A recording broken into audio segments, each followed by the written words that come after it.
안녕하십니까. 생생매거진 오늘 박은정입니다. 대구 86.3% 전국 2위, 경북 45% 전국 꼴찌. 소방차가 골든타임인 7분 이내에 도착하는 비율이라고 합니다.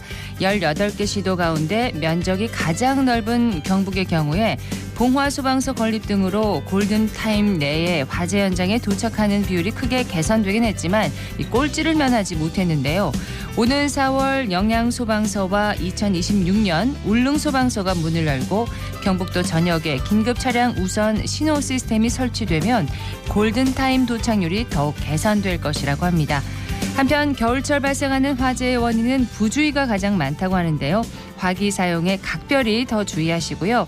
특히 전통시장은 화재가 나면 큰 불로 이어지는 경우가 많은 만큼 불량한 전기 설비 등은 없는지 미리미리 꼼꼼히 잘 살펴야겠습니다. 1월 25일 목요일 생생매거진 오늘입니다. 먼저 안동과 포항 울릉 연결해서 그곳 날씨와 소식 듣겠습니다. 안동입니다. 오늘 대체로 맑은 가운데 강추위가 이어지겠습니다. 경북 북동산지와 영양 봉화에는 한파경보가, 안동과 의성 등에는 한파주의보가 발효 중입니다. 오늘 아침 기온은 의성, 봉화, 청송 영하 10도, 안동 영하 9도 등입니다. 낮 최고 기온은 안동 2도, 봉화 2도, 의성 3도 등 영상으로 오르겠습니다. 그러나 바람이 강해 체감온도는 더 떨어지겠습니다. 보온에 각별히 신경 쓰시고요. 도로에 살얼음이 낀 곳이 있으니 빙판길 안전운전하시기 바랍니다.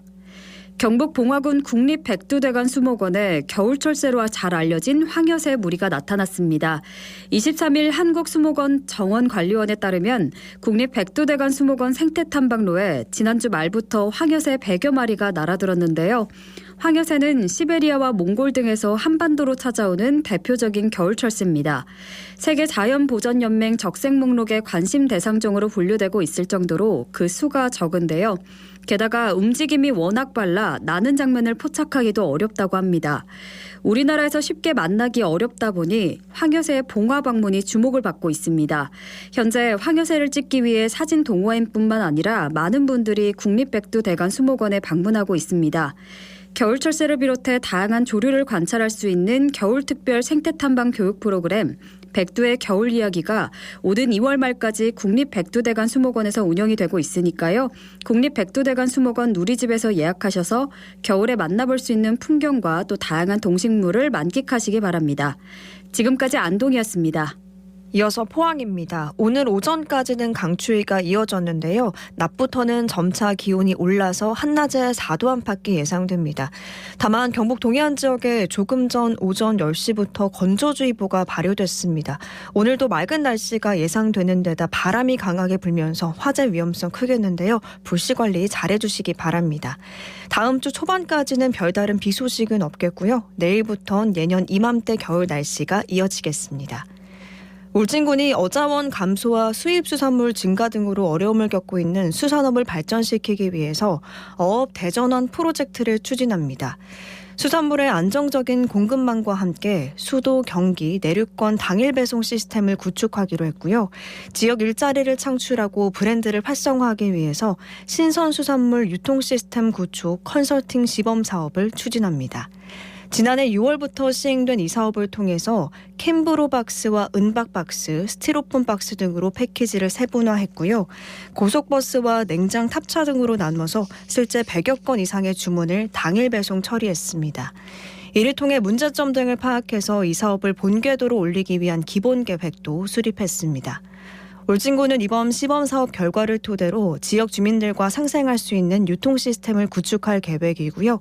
특히 인근 산간 지역의 수산물 배송 시스템을 마련해서 일자리 창출과 더불어 울진 수산물 판로를 확대하겠다고 밝혔습니다. 지금까지 포항이었습니다. 이어서 울릉입니다. 울릉도와 독도에 강풍주의보와 대설주의보가 발효 중입니다.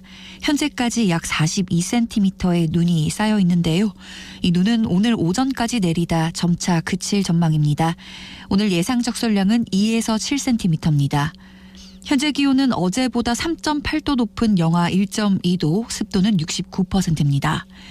동해중부 안쪽 먼바다에 풍랑경보가 발효 중입니다. 북서풍이 불며 바다의 물결 2에서 5m로 매우 높게 일겠고요. 내일도 바다의 물결 2에서 4m로 계속해서 높게 일 전망입니다. 오늘 기상 악화로 인해 여객선 운항은 전면 통제되었으며 섬 일주도로 내수전 터널에서 주감 구간 월파로 인해 도로가 통제된 상태입니다. 독도박물관과 상주박물관이 어제 지역 거점 박물관 문화사업 활성화를 위한 업무 협약을 체결했습니다. 이번 업무 협약에는 지역을 대표하는 거점 박물관의 상생 협력을 통한 지역 문화 활성화 및 박물관 교류 사업 추진을 주요 목적으로 하고 있는데요. 이번 협약을 통해 두 기관은 오는 8월에 상주박물관 특별전시실에서 독도를 주제로 한 공동기획전 개최를 결정했으며 두 박물관의 교육 프로그램과 연계해 상주의 지역민 및 학생들이 울릉도 및 독도에 방문해 체험형 현장 교육을 추진하기로 협의했습니다. 또한 전시 연계 교육의 일환으로 독도 교육 전문성 강화를 위한 인력 지원 및 특강 운영 등에 대해서도 함께 뜻을 모았습니다. 이번 지역 거점 박물관의 협력 사업 추진을 통해 지역민들의 문화적 체험 기획의 다양화로 이어지는 계기가 되기를 바랍니다. 지금까지 울릉이었습니다.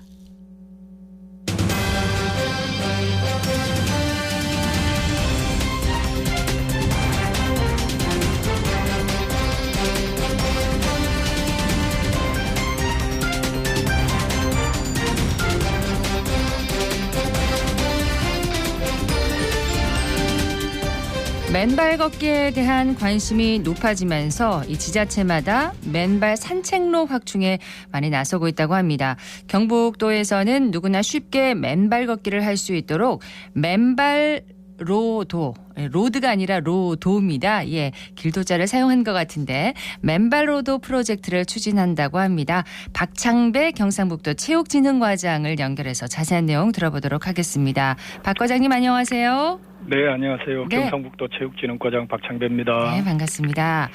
맨발 로도 프로젝트 추진하게 된 배경부터 좀 설명을 해주세요. 네, 맨발 걷기는 대규모 체육관이나 비싼 장비를 필요로 하지 않고 누구나 쉽게 시도할 수가 있어서 가장 효율적인 건강 운동으로 알려지고 있습니다. 예.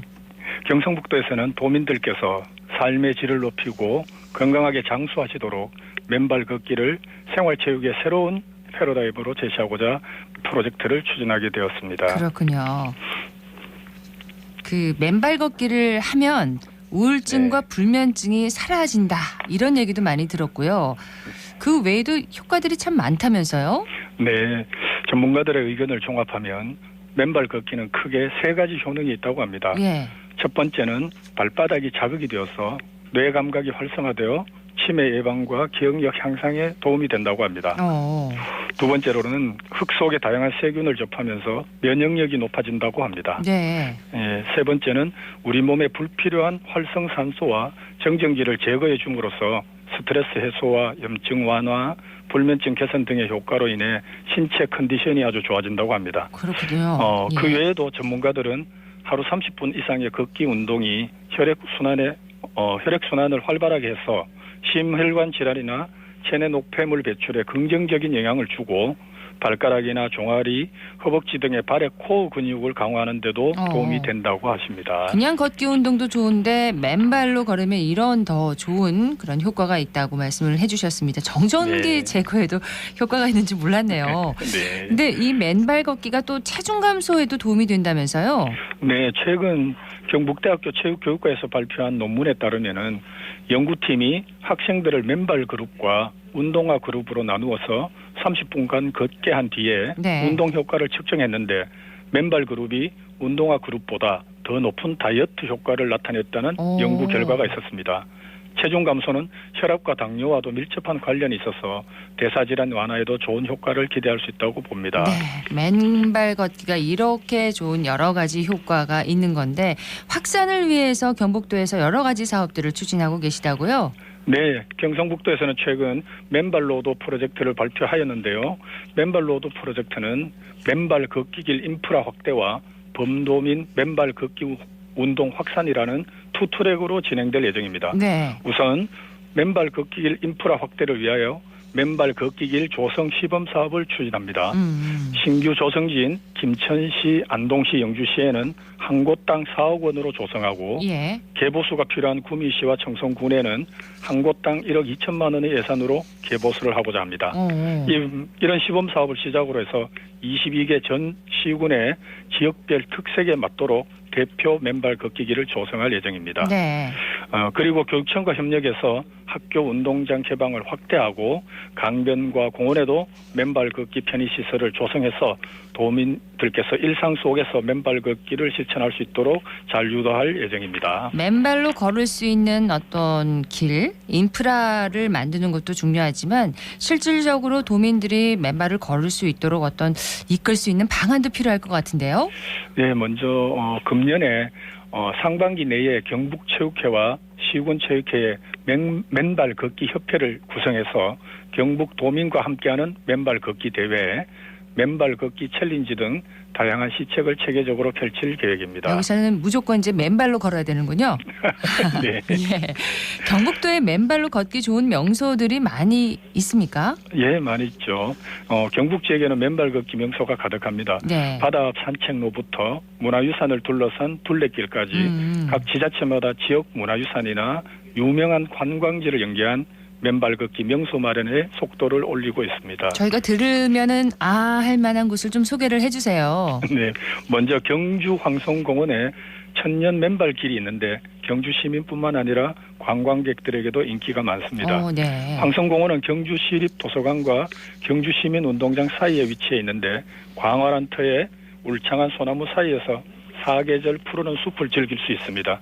모든 코스가 황토길로 조성되어 있고 예. 코스 시작과 끝에 쾌적한 세족장도 마련되어 있습니다. 경주 황성공원에 있는 천년 맨발길. 맨발길입니다. 예, 한번 꼭 가보겠습니다. 네. 또 그리고 어디 있나요? 포항시에는 도시 전체를 맨발 걷기 친화 도시를 만들겠다는 목표로 산책로 조성에 박차를 가하고 있는데요.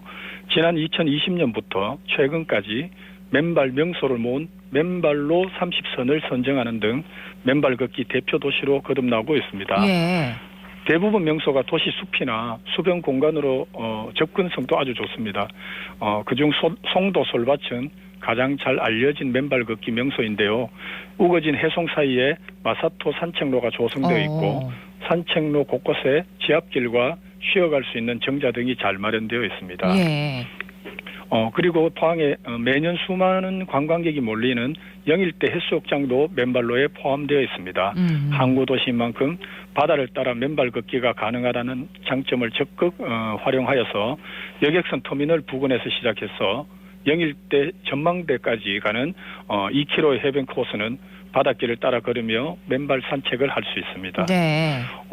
이 밖에도 15,000그루의 자작나무 숲으로 유명한 김천 수도산과 청송군 산속카페 청송정원도 맨발 걷기 명소로 유명하고 경북도청 앞에 조성된 천년숲 황토길도 신도시 주민들에게 인기가 높은 맨발 걷기 명소라고 할 수 있습니다. 네, 보통 네. 둘레길처럼 이제 걷기 좋은 명소는 많이들 기억을 하고 찾아가는데 이렇게 맨발로 걸을 수 있는 곳도 많으니까요. 네. 한 번씩 찾아가 보는 재미도 있을 것 같습니다. 네. 맨발 걷기는 근데 누구나 할 수 있을 것 같지만 또 주의해야 하는 분들도 있다면서요. 네네.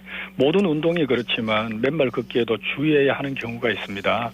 우선 발에 상처가 있거나 인대가 손상된 사람, 근력이나 균형 감각이 저하돼서 넘어질 위험이 있는 사람, 예. 그리고 골절상을 입은 사람 등은 먼저 병원 치료를 통해 회복하신 후에 맨발 걷기를 시작하셔야 합니다. 예.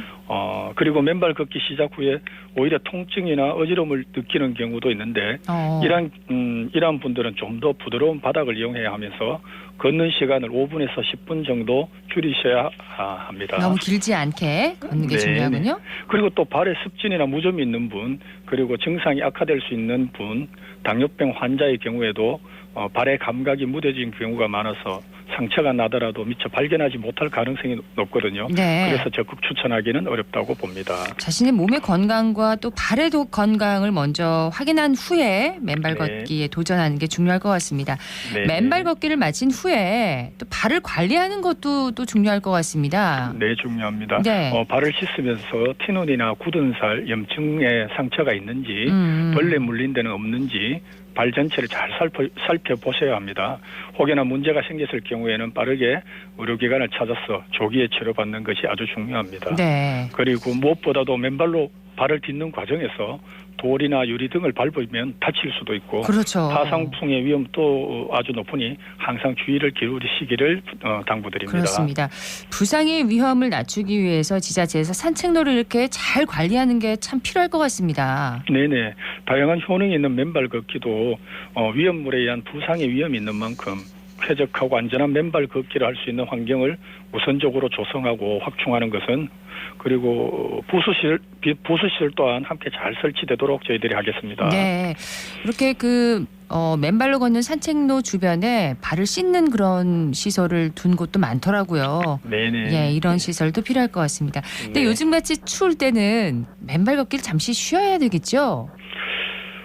네, 전문가들은 겨울철 맨발 걷기가 오히려 안전한 수칙만 잘 지킨다면 면역력도 높일 수 있는 좋은 기회라고 말을 하기도 그렇습니까? 합니다. 네, 겨울철 맨발 걷기의 가장 중요한 포인트는 얼마만큼 발을 보호하고 얼마 동안 맨발을 노출하는가의 문제인데요. 네. 예, 개인에 맞게 노출 시간을 잘 조절하시고 초보자라면은 접지 신발이나 접지 양말, 바닥에 구멍을 낸 양말 등으로 좀 더 발을 보호하시는 것이 좋다고 생각합니다. 예. 그리고 발을 제외한 나머지 신체 부위를 충분하게 따뜻하게 하시고 맨발 걷기 전에 전신을 어느 정도 풀어서 체온을 올려주시는 것은 모든 운동의 기본적인 필수 사항입니다. 네. 그리고 그 겨울철에는 가벼운 충격에도 쉽게 상처가 나기 때문에 그렇죠. 안전을 위해서 좀 더 천천히 걸으시고 주변을 잘 살피라는 전문가들의 조언에도 귀를 기울이실 필요가 있습니다. 네. 그리고 마지막으로 맨발 걷기를 마치신 직후에는 발의 감각이 둔해진 상태에서 뜨거운 물은 자칫하면 수포가 잡히거나 화상을 입을 수 있기 때문에 찬물 또는 미지근한 물을 사용하시거나 물티슈 정도로 가볍게 닦으시고 집에 가서 꼼꼼하게 살펴보면서 씻는 것을 권하고 있습니다. 네. 오늘 말씀 잘 들었습니다. 네, 감사합니다. 네. 경상북도에서 맨발 로도 프로젝트를 가동한다는 소식 전해드렸습니다. 지금까지 박창배 경상북도 체육진흥 과장이었습니다.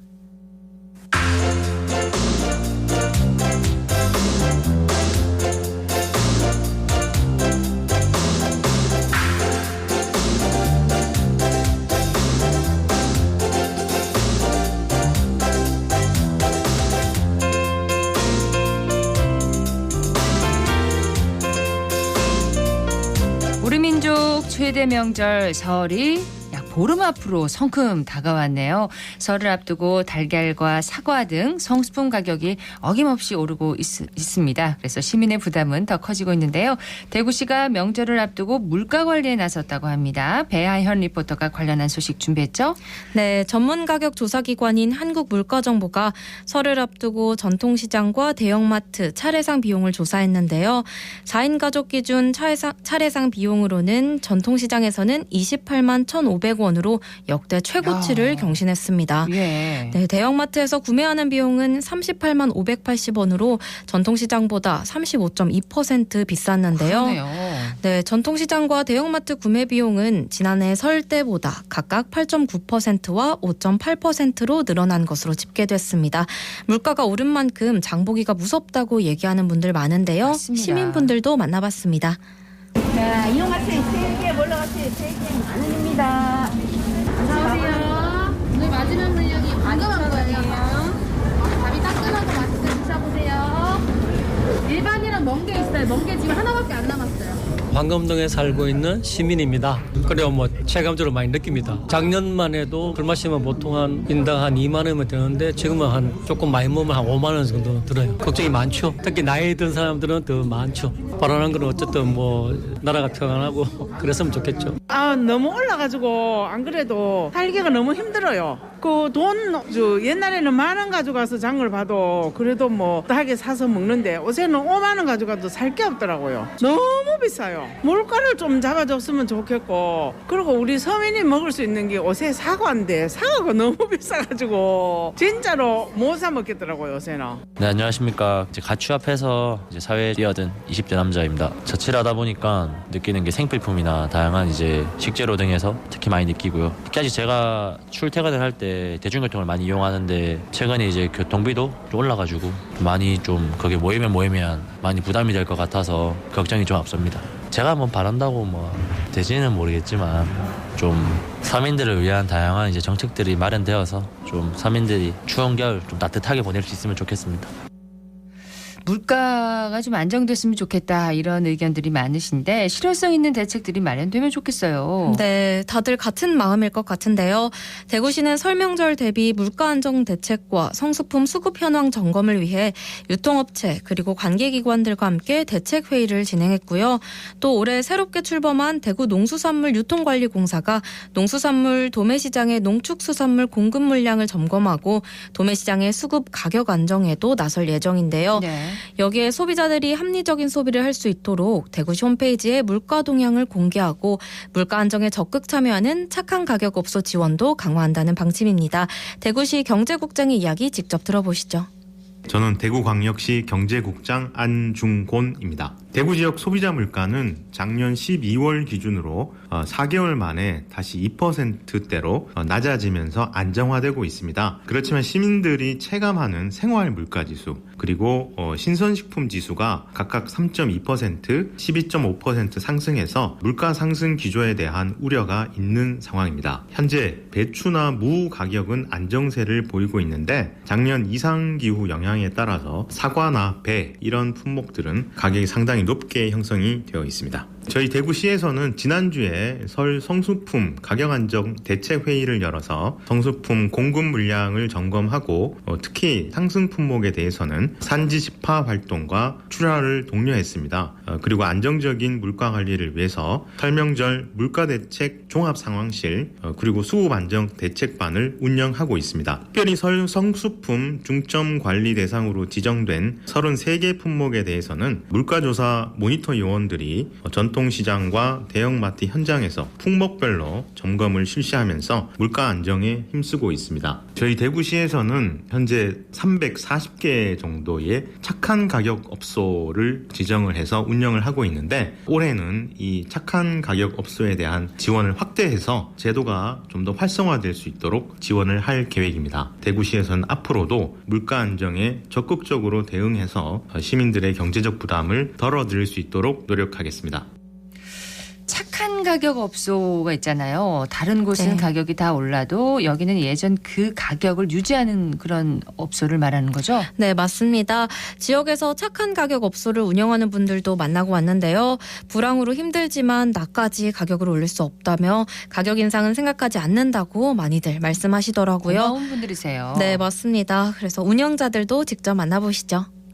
반월당 착한 가게를 운영하고 있는 보리밥집입니다. 네, 많이 사죠. 나물이 많고 많이 산 편이죠. 나물이 한 7, 8가지 되거든요. 와봐 직접 보시면 더 잘 아실 건데 우리는 딴 데보다 많이 산 가격이라 예. 어렵죠, 당연히. 모든 게 오르고 세금도 오르고 뭐 야채값이니 뭐니 뭐 다 올라가지고 뭐 안 오르는 게 없죠. 세도 오르고 뭐 인건비도 오르고 어찌됐거나 사업자들 이래 좀 잘 뒷받침해주고 뭐 그 많이 보조해줬으면 좋죠. 안녕하세요. 여기는 중앙로 국수집입니다. 착한 가게 업소입니다. 국수를 2,000원에 팔고 있습니다. 다른 집은 보통 요즘 한 5,000원, 잔치국수 5,000원 정도 할 거예요. 우리가 이 장사 시작했는 지 한 20년 정도 되거든요. 그동안에 옛날에 이 주변이 사람도 많이 살고 사무실도 많고 이래가 굉장히 박리담회로 많이 팔았어요. 그래갖고 그분들한테도 참 고맙고 보답하는 의미로 계속 2,000원에 팔고 있습니다. 예, 옛날보다는 많이 덜 팔려도 여기는 또 어르신들이 많이 다니는 동네고 이면도로는 그 앞으로도 안 어릴 생각입니다. 뭐 다 어려운데 서민들이 좀 잘 살면 우리 장사도 잘 되겠지요. 대구시가 추진하는 각종 물가 안정 대책들이 효과를 거둬서 이번 설 명절 모두가 편안하고 즐겁게 보냈으면 하는 바람입니다. 아울러 착한 가격 업소에 대한 지원이 강화돼서 고물가 속에서도 서민들의 든든한 버팀목이 돼주면 좋겠습니다. 네, 배아현 리포터 소식 잘 들었습니다. 네, 고맙습니다.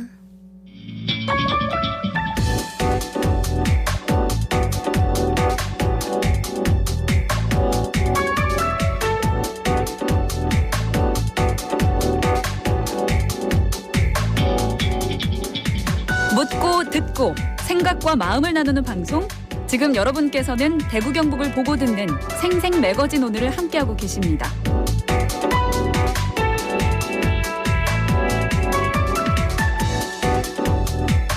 (11시 30분) 지났습니다. 기자의 눈으로 지역의 현안과 이슈를 들여다보는 시간입니다. 영남일보 서민지 기자와 함께합니다. 어서 오세요. 네, 안녕하세요. 자, 서 기자가 오늘 주목한 주제는 뭔가요? 네, 심각한 저출생 문제 극복을 위해서 대구와 경북 지자체가 올해 적극적으로 나서고 있습니다. 예. 총선을 앞둔 여야 정치권도 너도 나도 저출생 공약을 제시하고 있기도 합니다. 그렇습니다. 우리나라 출산율 현황부터 한번 짚어볼까요? 네, 통계청 자료에 따르면 우리나라의 1960년 합계 출산율은 5.95명이었습니다. 이후 합계 출산율은 점차 감소해서 1970년 4.53명, 또 1980년 2.82명, 또 1990년 1.57명 등으로 계속 하락했습니다. 또 2000년 들어서는 합계 출산율이 1.48까지 떨어졌고 2010년에는 1.23명, 또 2020년에는 0.84명까지 낮아졌습니다. 그렇습니다. 최근 경북도가 저출생 문제 해결과 관련된 논의의 그런 장을 열었었어요. 네, 경북도는 지난 18일에 끝장 토론 형식으로 저출생 극복 대책을 주제로 한 실국별 업무 보고에서 부서별로 제안된 아이디어를 놓고 전문가들과 논의를 펼쳤습니다. 부서별로는 266개 아이디어가 제시됐는데 많이 나왔네요. 네, 이 중에서 싸고 좋은 주거 안정 정책, 또 결혼에 대한 메거톤급 지원 정책, 또 아이 돌봄 시범타운 조성 등 10개 과제가 발표되면서 눈길을 끌었습니다. 결혼에 대한 그냥 지원이 아니라 메가톤급 네. 지원 정책을 요구하고 있습니다. 출산 때마다 파격적인 주거 혜택을 제공한다. 이런 안도 나왔어요. 네, 이날 토론에서 이재혁 경북개발공사 사장은 출산 때마다 임차료를 삭감하는 경북형 양육친화 공공주택인 행복드림주택 구상을 내놓으면서 관심을 모았습니다. 출산 때마다요? 네. 네. 행복드림주택에 대해서 좀 자세히 설명을 해주세요. 네, 행복드림주택은 전용 면적 84제곱미터 이상 공공주택으로 10년간 임대 보증금 대출을 1%대에서 2%대 저금리에 월 임차료는 50만 원에 각각 제공합니다. 거주 중에 자녀 1명을 낳으면 임차료를 반액, 그러니까 25만 원을 지방소멸 대응기금 등을 활용해서 보조금 형태로 지원하고요. 또 2명을 낳으면 임차료 전액인 50만 원을 지방소멸 대응기금 등으로 지원합니다. 그러면 자녀 2명을 낳으면은 임차료를 전혀 내지 않아도 되는 건가요? 네. 와, 파격적인 방안인데 지금까지 정말 수많은 저출생 대책이 나왔었잖아요. 근데 네. 성과를 크게 거두지는 못했습니다. 이에 대한 성찰도 필요하지 않을까요? 네, 그간 정부가 저출생 대책에 쏟아부은 예산만 15년 동안 380조 원에 달합니다.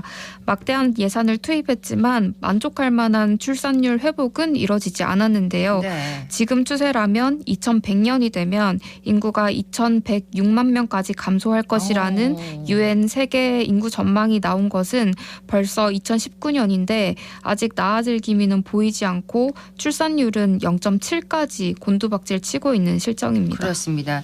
그러니까 투자한 예산에 비해서 효과가 저조하다는 건데 실패 원인이 뭘까요?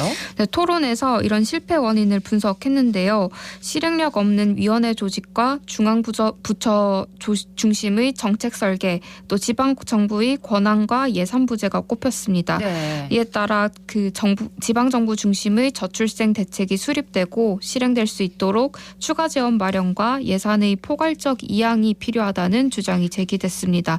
특히 이철우 경북도지사가 이를 앞장서서 주장을 했습니다. 네, 이철우 도지사가 어떤 발언을 했나요? 네, 이 도지사는 그동안의 중앙정부 중심의 저출생 대책은 수도권 중심 또 백화점식 정책이라고 평가했습니다. 그러면서 이런 정책들로 저출생의 근본 원인인 지나친 경쟁사회를 극복하는 데는 한계가 있다면서 지방정부 중심으로 저출생 대책을 마련하는 정책 구조로 전환하는 대수술을 진행해야 된다고 목소리를 높였습니다. 네.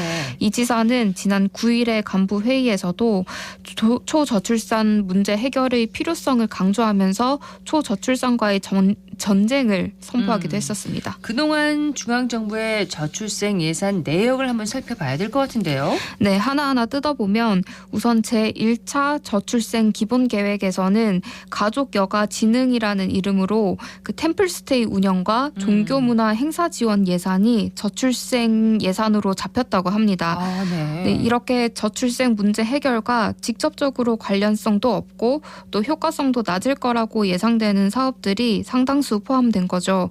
또 가장 최근인 제3차 기본계획에서도 고성장 기업에 대한 그 연구개발과 대학에 대한 인문 역량 강화 사업 등 그 저출생 문제와 인과관계가 좀 약한 사업들이 다수 포함되어 있었습니다. 그렇군요. 그러면 지방 중심의 저출생 대책을 추진할 때 첫 번째로 지방 정부가 신경 써야 할 부분은 뭘까요? 네, 경북도는 특히 안정된 보금자리가 저출생 대책의 첫 번째 해법이라고 보고 있습니다. 수도권 집중으로 인해서 사회 전반의 그 결혼을 위해 필요한 보금자리와 또 양육 비용 등이 과거에 비해서 지나치게 높아졌는데요. 네. 아직 경제적 자립이 되지 않은 젊은 세대에게 내 집을 마련해서 결혼을 한다는 것은 언감생심인 상황입니다. 그래서 이철우 지사도 안정된 보금자리가 준비된 지방으로 젊은이들이 내려오는 정책이 필요하다고 언급했습니다. 자, 경북도의 이날 보고회 이후에 어떻게 구체적인 구상이 만들어졌나요? 네, 우선 그 보금자리 정책과 완전 돌봄 정책을 한 곳에 집중 투자해서 국가적으로 모범이 될 수 있는 저출생 극복 시범도시를 만들자는 구상이 나왔습니다. 시범도시요? 네. 또 관련 정책들을 하나의 패키지로 묶어서 지원할 방안을 마련하라는 지시도 나왔습니다. 향후에는 저출생 극복 비상대책 TF를 만들어서 분절적인 정책의 추진 체계를 극복하고 또 제한된 아이디어를 저출생 극복 정책 메뉴판 형태로 만들어서 실제 예산에도 반영한다는 계획이기도 합니다. 네, 저출생 극복 시범도시를 만들자고 하면 이런 지원 정책을 이 시범도시 안에서 네. 시범적으로 추진을 해서 네. 그 성과가 이루어지면 다른 그 시군에도 네, 적용을 맞습니다. 하자 이런 네. 것 같습니다. 대구시에서도 저출생 대응에 총력전을 펼치고 있죠. 네, 그렇습니다. 대구시는 올해부터 다자녀 가정 기준을 3자녀 이상에서 2자녀 이상으로 확대하고 또 공공시설 이용료 감면과 고등학교 입학 축하금 등의 혜택을 제공하기로 했습니다. 그러니까 이제 대구에서 2명 이상의 자녀를 두면 다자녀 가정이 이제 네. 되는 겁니다. 올해부터인 거죠. 예. 혜택 받는 가구가 꽤 늘어나겠는데요. 네, 고교 입학 축하금을 받는 인원은 지난해 700명에서 올해 4,530명으로 6.5배 상승했고요.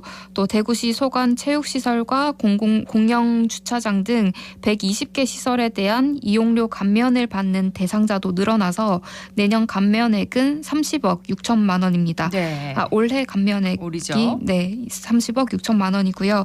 또 2자녀 이상 가정은 대구시 다자녀 우대카드인 아이조아 카드를 발급받아서 사용할 수도 있습니다. 대구시는 이 밖에도 다른 혜택을 부여할 수 있도록 향후 차근차근 단계적으로 적용 대상을 넓혀 나간다는 계획입니다. 네. 대구에서 신혼부부의 관심을 끄는 대출이면서 이제 지원 사업이 자녀 수에 따라서 또 지원 규모가 다르다면서요? 네, 대구시 신혼부부를 대상으로 하는 신혼부부 전용 전세자금 대출 이자 지원 계획인데요. 이 사업도 자녀의 유무 또 자녀 수와 관련이 깊습니다. 네. 대출 이자는 월별 대출 금액에 대해서 기간과 자녀 수에 따라 0.5%부터 1.6%까지 차등 지원됩니다. 자녀가 없는 가정은 0.5%, 또 1자녀는 1%, 2자녀 이상은 1.6% 등입니다. 근데 아이를 낳고 키울 환경이 먼저 조성이 돼야 근본적인 문제 해결이 되지 않을까 싶어요. 네, 맞습니다. 그래서 대구시는 출산과 또 육아 지원 인프라 강화를 위해서 노력을 하고 있습니다. 대표적인 게 믿고 맡길 수 있는 아이 돌봄 서비스인데요. 네. 이 서비스는 그 맞벌이 가정 등 양육 공백이 발생한 가정의 12살 이하 아동을 대상으로 아이 돌보미가 직접 찾아가서 돌봄 서비스를 제공하는 사업입니다. 네. 대구시는 인력 확충을 위해서 현재 한 곳뿐인 교육기관을 3곳으로 확대하기로 했습니다. 총선을 앞두고 여야 정치권에서도 너도 나도 저출생 극복 공약을 발표하고 있습니다. 네, 여야가 정부가 나란히 저출생 관련 총선 공약을 선보였는데 세부 공약에서는 다소 차이가 있습니다. 우선 여당인 국민의힘은 기업과 직장 연계 정책을 내놨습니다. 네. 일, 가족 모두 행복을 제안했는데요. 그 출산 휴가 명칭을 아이 맞이 엄마 아빠 휴가로 바꾸기로 했고 아이 맞이 엄마 아빠 휴가. 네. 예, 기네요. 네, 산모는 3개월, 배우자인 아빠는 한 달간 유급 휴가를 의무화하기로 했습니다. 예. 또 육아휴직도 월 급여를 최대 150만 원에서 210만 원으로 올리기로 했고 컨트롤 타워로는 인구부 신설을 제시했습니다. 네, 더불어민주당도 공약을 내놨나요? 네, 더불어민주당은 자녀를 둘 이상 낳은 가정에 대해서 재정적 혜택을 주는 공약을 발표했습니다. 모든 신혼부부에게 가구당 1억 원을 10년 만기로 대출해주는 결혼 출산 지원금 제도를 도입하고요. 또 신혼부부가 첫째 자녀를 낳으면 1억 원 대출이 무이자로 전환됩니다. 그렇군요. 또 둘째를 낳으면 무이자에 더해서 원금이 절반인 5천만 원 감면 혜택을 주고 또 셋째를 낳으면 원금 1억 원이 전액 탕감됩니다. 네. 또 인구위기 대응부 신설 방침도 밝혔습니다. 네, 초저출생 해결을 위한 대구 경북 지자체의 계획 그리고 총선 공약 격돌 그 상황을 살펴봤습니다. 영남일보 서민지 기자였습니다. 고맙습니다. 네, 감사합니다.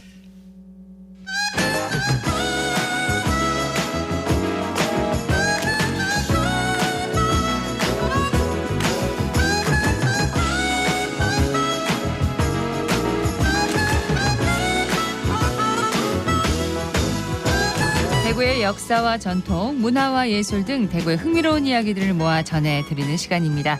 대구 문화 오디세이 대구정책연구원의 오동욱 사회문화연구실장과 함께합니다. 어서 오세요. 네, 안녕하세요. 예, 오늘 전해주실 대구의 흥미로운 이야기는 뭔가요? 자, 오늘도 지난번에 이어서 대구에 있는 한국 최대라는 주제로 계속 말씀을 드리겠습니다. 오늘 대구에 있는 한국 최대이거나 최다인 것들 중 섬유 패션 염색산업단지 등에 대해서 말씀드리고자 합니다. 네, 한국 최대 오늘은 전국 최대 섬유 패션 도시 그 얘기부터 해볼까요? 네, 대구를 중심으로 이 우리 경상북도 지역은 예전부터 한 몸이었지 않습니까? 예. 조선시대 때부터 면화라든지 모시 이 말을 재배하기에 적당한 자연환경을 갖춘 곳이었습니다. 그래서 1970년대를 지나면서 대구의 섬유산업은 우리 대구는 물론 한국 경제를 이끄는 중요 산업이 되었습니다. 섬유산업은 언제부터 발전이 됐나요? 일제강점기에 대부분의 공장이 일본인 소유였지 않습니까? 네. 그러던 중에 1915년 대구에 추인호라는 분이 우리나라 최초로 우리 조선인이 주인인 동양염직소를 설립하게 됩니다. 대구에요? 네, 그때부터 또 많은 부분이 됐고 이제 광복 후에 1955년도에 지금의 대구 침산동 삼성 창조 캠퍼스 일대에 제일모직이 설립이 되고요. 워낙 유명했죠. 네, 또 신천 쪽에 한국나이롱 오늘날의 코롱 또 그 침산동 쪽에 뭐 메리아스 공장 대외방적 또 대성산업 이런 부분들이 되면서 연관되면서 섬유산업이 더욱 발전하게 되었죠. 예. 그런데 이제 섬유산업이 대구에서 차지하는 비중이 많이 줄어들었죠, 이제. 예, 그게 이제 우리가 좀 짚고 넘어가야 될 부분인데 전국 최대 섬유 도매 시장 아시죠? 서문시장인데요. 네. 이 서문시장에서 섬유 도매가 과거에 잘 될 때 많이 될 때 70%가 됐습니다. 또 역시 다른 데는 거의 없었다. 예. 이렇게 볼 정도였고요. 여전히 서문시장 근처에서는 대구의 섬유산업과 역사를 함께한 양말골목, 타월골목, 미싱골목 이런 부분이 남아 있습니다. 네. 그러다가 1990년대를 지나면서 이 섬유산업이 차지하는 비중이 좀 줄어들면서 그렇게 되긴 했지만 여전히 우리 대구는 국내 섬유산업의 중심지이다 이렇게 말씀드릴 수 있습니다. 섬유산업이 생활과 산업 환경에 도움을 주는 첨단 섬유로 진화해 가고 있다고 이제 들었는데요. 네, 그렇습니다. 이게 이제 우리가 일반 저를 비롯한 일반 시민분들이 보면 잘 이해하기 어려운 부분이 있는데 우리가 섬유하면 옷, 양말 뭐 이렇게 우리가 생각하지 않습니까? 네. 그런데 우리가 잘 모르는 경우가 있더라고요. 우리 시민 대부분이 가지고 있는 스마트폰, 노트북, 타고 다니는 자동차, 네. 또 외국이나 제주도 갈 때 타는 비행기 이런 부분에도 섬유가 사용되고 있다고 합니다. 섬유 산업이 이제는 우리 대구가 과거에 있었던 재래 섬유를 넘어 첨단 섬유, 친환경 섬유 제품으로 진화해 가고 있다 이렇게 보시면 되겠습니다. 어쨌든 그 기본에는 대구의 섬유 산업이 그렇습니다. 든든하게 받치고 있었던 거네요. 맞습니다. 예, 자연스럽게 대구 염색산업단지로 넘어가겠습니다. 염색산단도 규모가 최대인가요? 네, 맞습니다. 대구 염색산업단지는 1981년도에 조성이 됐는데요. 우리 보통 흔히 염색공단이라고 부릅니다. 네. 그 염색공단이 이 부분은 우리나라를 넘어 세계 최대 규모의 염색공단이에요.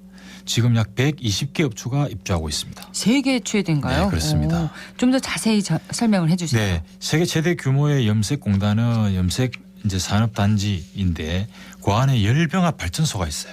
그리고 공동 폐수 처리 시설 같은 이런 친환경 시설까지 갖추고 있다 보니까 그 규모가 더 큰 겁니다. 네. 그래서 그때 81년도에 조성이 되었지만 국내 최대 섬유도시 패션도시 대구의 브랜드를 계속 강화시키고 또 미래로 나아가는 쪽에 기여하고 있는 특화산업단지다 이렇게 보시면 되겠습니다. 네, 대구의 섬유산업 얘기를 네. 해봤습니다. 네. 다음은 또 어떤 내용인가요? 다음은 혹시 우리 사회자님께서는 우리 대구에 최대의 연근 생산지가 있다는 사실을 아셨나요? 알고 있죠. 잘 아시는군요. 안심지역 아닙니까? 네, 맞습니다. 바로 우리 동구에 있는 안심연꽃단지인데요. 이것도 연근 생산량의 40% 정도가 수확이 됩니다. 예. 잘 될 때 한때는 70%까지 되기도 했어요. 전국 연근 네. 생산량의 40% 네. 거의 절반에 가까운 그렇죠. 수확량이네요. 제가 오늘 그 말씀드린 섬유산업이 한때 전국의 70% 거래 70%. 양이었고 또 이 염색공단에 또 엄청난 업체가 들어가 있고 예. 지금 연근. 연근도 한때 70%까지 됐으니까 이게 사실은 전국의 70%라는 건 상상이 안 되는 그런 그러네요. 부분이죠. 예. 이게 40%라는 게 이게 식사하면은 우리가 먹은 연근조림이 다 저쪽에서 나왔다. 이렇게 좀 보시면 맞다고 보일 정도입니다. 그렇겠네요. 네. 그럼 대구 지역이면 당연히 네. 안심연꽃단지에서 생산된 맞습니다. 연근으로 사용한 거겠죠. 네. 안심 지역에서 연근이 많이 생산되는 이유가 있나요? 네, 자 안심 지역 그 자체가 습지 쪽이고요. 또 인근에 바로 금호강을 끼고 있습니다. 그래서 안심 습지와 금호강을 끼고 있어서 토질이 좋아요. 그래서 토질에 또 물이 바로 있기 때문에 유기질이 많고 이래서 연근 재배도 잘 되고 네. 다른 지역에 나오는 그런 부분보다도 점토질이 많아서 그 비교를 해보니 다른 지역 연근보다 당도가 높다고 합니다. 오, 당도가 높다는 건 그만큼 네. 맛이 좋다는 그렇죠. 뜻이겠죠. 그래서 많이 찾는 거라고. 예. 네. 여름철에 안심 연꽃단지에서 또 연꽃 축제도 열리잖아요. 네, 맞습니다. 매년 7월 말 8월 초에 반야월 연꽃 축제가 이제 연꽃 테마파크와 자생 홍인이 개화하는 이제 점새 늪이라고 하는데요. 거기 중심에서 열립니다. 한번 꼭 가보시기를 우리 시민분들 지금은 조금 시간이 지났습니다만 예. 가보시면 연꽃이 하얀 게 있고요. 붉은 연꽃이 있는데 정말 그 말 그대로 장관 그 자체입니다. 그래서 낮에 많이 덥다면 저녁에 가족이거나 지인하고 같이 가보시면 상당히 많은 분들이 산책하면서 그걸 즐기고 있습니다. 네, 시민들이 여가 공간으로 많이 찾는 곳이군요. 네, 여가 공간으로 많이 찾고 해서 문화부로부터 사진 찍기 좋은 녹색 명소로 지정이 되어 있어요. 그래서 네. 고인근에 가보면 또 금강역이라고 있는데 이 역이 간이역인데 지금 폐쇄가 되어서 문화공간으로 조성이 되어 있습니다.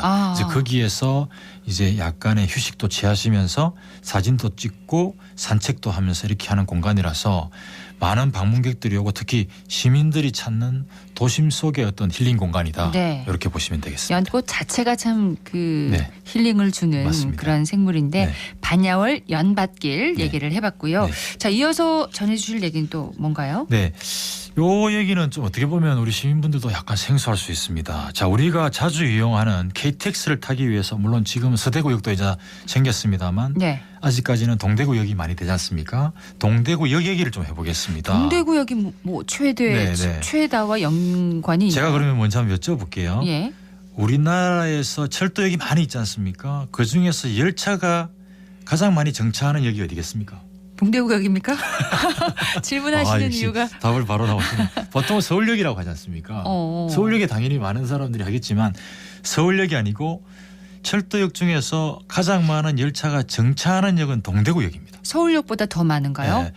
서울역은 필수적으로 무조건 써야 되는 역이라고 합니다. 예. 그만큼 영남 지역의 교통의 요지로서 상당히 많은 부분을 차지하고 있고 그러다 보니까 일반 대부분의 분들이 저도 역시 서울역이라고 생각하고 다시 한번 그 기록을 찾아봤어요. 봤는데 역시 철도역 중에서 가장 많은 열차가 정차하는 최대역은 동대구역이다라고 나와 있었습니다. 정말 재밌네요. 예, 대다수 국민들이 서울역에 기차가 가장 많이 설 거라고 생각할 텐데 동대구역이라는 거죠. 기차가 가장 많이 정차하는 역. 그게 이제 그 이유가 뭔가요? 네, 그렇습니다. KTX도 쓰고 무궁화호도 쓰고 모든 열차가 필수적으로 쓰는데 당연히 이용객 수는 서울역이 제일 많겠죠.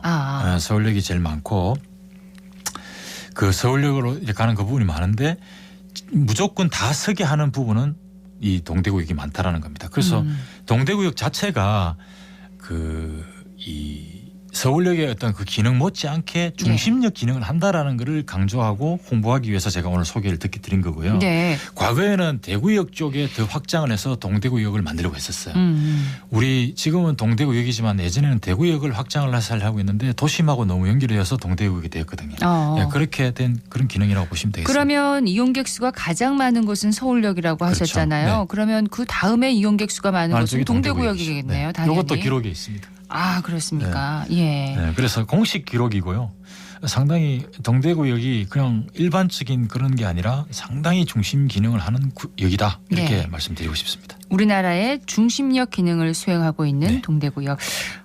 동대구역에 가면 또 약간 색다르게 보일 것 같습니다. 네, 그렇습니다. 우리나라에서 가장 많은 열차가 정차하는 곳이다. 기억을 하겠습니다.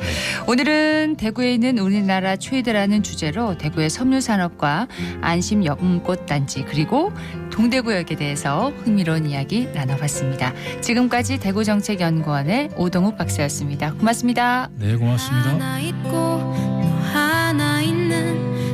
악동뮤지션의 노래 듣겠습니다. 오랜 날 오랜 밤. 사랑해란 말이 머뭇거리여도 거짓은 없었어. 난 하나 있고 참 조용했던 그곳이 내 오랜 밤이었어.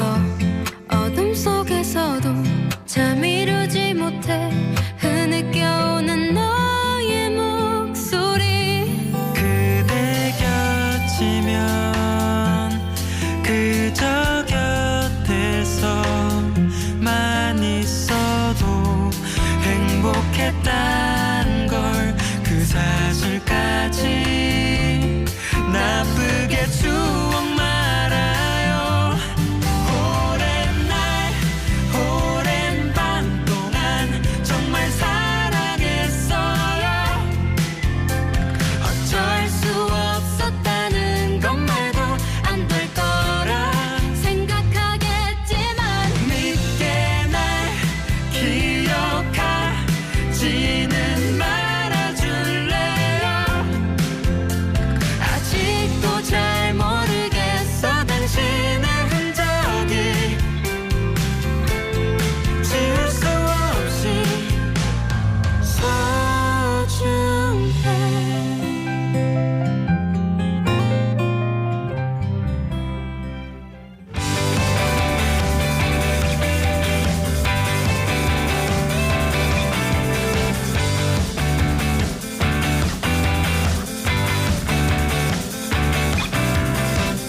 클릭 정보 클릭.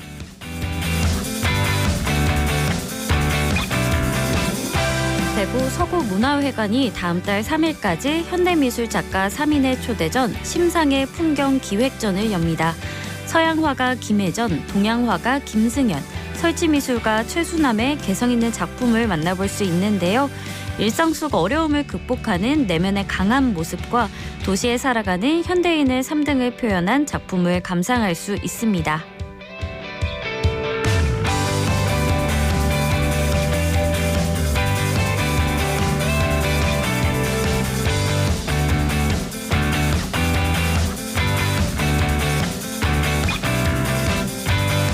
겨울에 갑자기 온몸이 아프다거나 수포가 난다면 수두를 의심해봐야 합니다. 겨울에는 난방기구를 많이 사용하면서 실내 공기가 건조해지기 쉬운데요. 이에 따라 바이러스 활동이 매우 활발해지면서 집단 생활을 하는 경우 수두가 빠르게 전파될 수 있습니다. 수도 전파 예방을 위해서는 손 씻기, 기침 예절 지키기, 씻지 않은 손으로 눈, 코, 입 만지지 않기, 의심 증상이 있을 경우 마스크 착용 등의 수칙을 꼭 지켜야 합니다.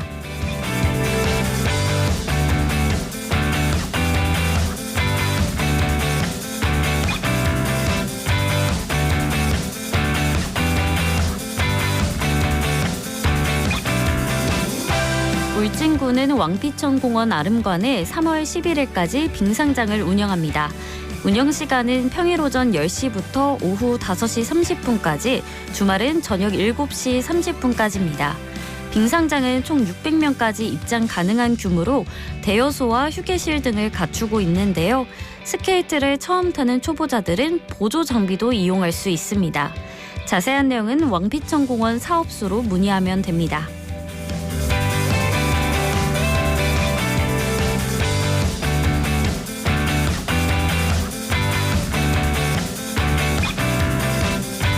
대구시가 설 연휴를 앞두고 다음 달 2일까지 대형 건축공사장 특별 안전점검을 실시합니다. 설 연휴에 자칫 느슨해지기 쉬운 공사장 안전관리를 바로잡고 재해를 사전 예방하기 위해서인데요. 건축공사장의 가림막, 낙하물 방지망 등의 설치와 관리 상태, 공사장 주변 통행로 자재 적치 등 환경정비 실시 여부 등을 집중 확인합니다. 또 한파와 강설 대비 안전조치 여부를 점검해서 시민과 근로자의 소중한 생명을 보호할 예정입니다. 지금까지 클릭 정보 클립 박나영이었습니다.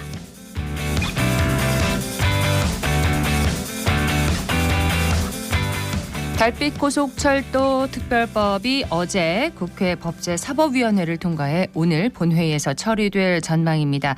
달빛철도가 개통되는 시기는 대구 경북 신공항 개항 예정 시기인 2030년인데요. 남북권의 교통과 산업에 큰 변화와 발전을 가져오길 기대해 봅니다. 오늘 대구 경북 지역 대체로 맑겠고요. 낮 기온은 0도에서 5도 분포로 어제보다는 조금 높겠고 미세먼지 농도는 좋음 수준을 보이겠습니다. 이번 주 영하권의 추위가 종일 이어지면서 매우 추운데요. 내일 오후부터는 한파가 누그러지면서 평년 기온을 회복하겠습니다. 생생매거진 오늘 여기까지입니다. 박은정이었습니다. 고맙습니다.